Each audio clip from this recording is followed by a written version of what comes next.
Hello বন্ধুরা, সারাস থিয়েটারে তোমাদেরকে স্বাগতম।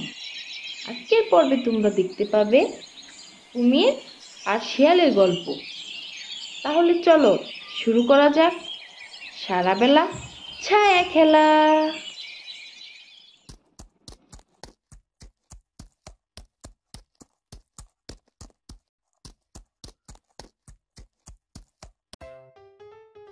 অনেক দিন আগের কথা। এক বনের পাশ দিয়ে বয়ে চলা নদীতে একটি বোকা কুমির বাস করত। সেই নদীর পাড়ে বাস করত এক চালাক শেয়াল। তারপর সে কুমির আর শেয়াল মিলে চাষ করতে গেল। কিসের চাষ করবে? আলুর চাষ। আলু হয় মাটির নিচে, তার গাছ থাকে মাটির উপরে, যা দিয়ে কোনো কাজ হয় না। বোকা কুমির সে কথা জানতো না। সে ভাবলো আলু বুঝি তার গাছের ফল। তাই সে শেয়ালকে ঠকাবার জন্য বলল, গাছের আগার দিক কিন্তু আমার, আর গোড়ার দিক তোমার। শুনে শিয়াল হেসে বলল, আচ্ছা তাই হবে।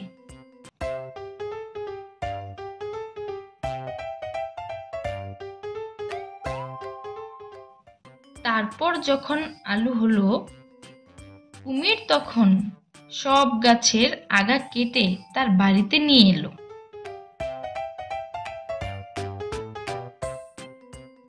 এনে দেখে তাতে একটিও আলু নেই।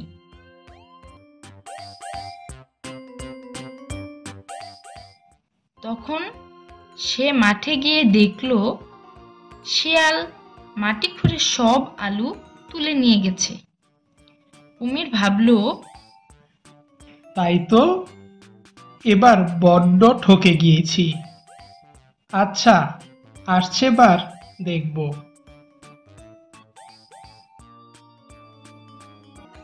তার পরের বার হলো ধানের চাষ।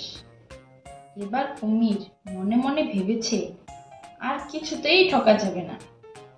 তাই সে শিয়ালকে বলল, ভাই, এবার কিন্তু আমি আগার দিক নেব না, এবার আমি গোড়ার দিক নেব। শুনে শিয়াল হেসে বলল, আচ্ছা তাই হবে। শিয়াল তখন ধান শুদ্ধ গাছের আগা কেটে নিয়ে গেল।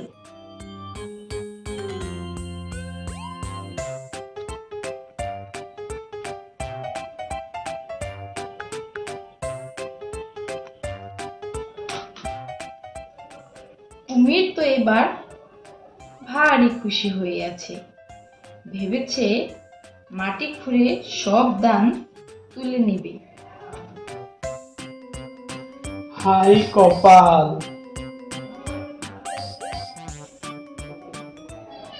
মাটি খুঁড়ে দেখে সেখানে কিছুই নেই।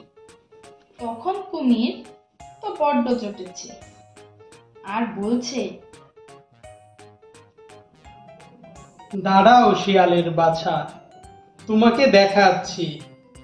এবারে আর আমি তোমাকে আগা নিতে দেব না, সব আগা আমি নিয়ে আসব।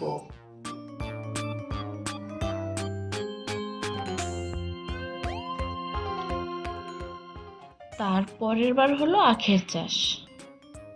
কুমির তো আগেই বলেছে এবার আর সে আগা না নিয়ে ছাড়বে না। কাজেই শিয়াল তাকে আগাগুলো দিয়ে নিজে আখগুলো নিয়ে ঘরে বসে মজা করে খেতে লাগলো।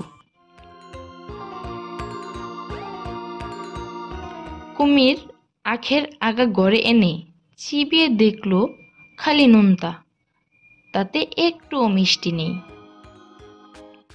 তখন সে রাগ করে আগাগুলো সব ফেলে দিয়ে শিয়ালকে বলল, না ভাই, তোমার সঙ্গে আর আমি চাষ করতে যাব না, তুমি বড্ড ঠকাও।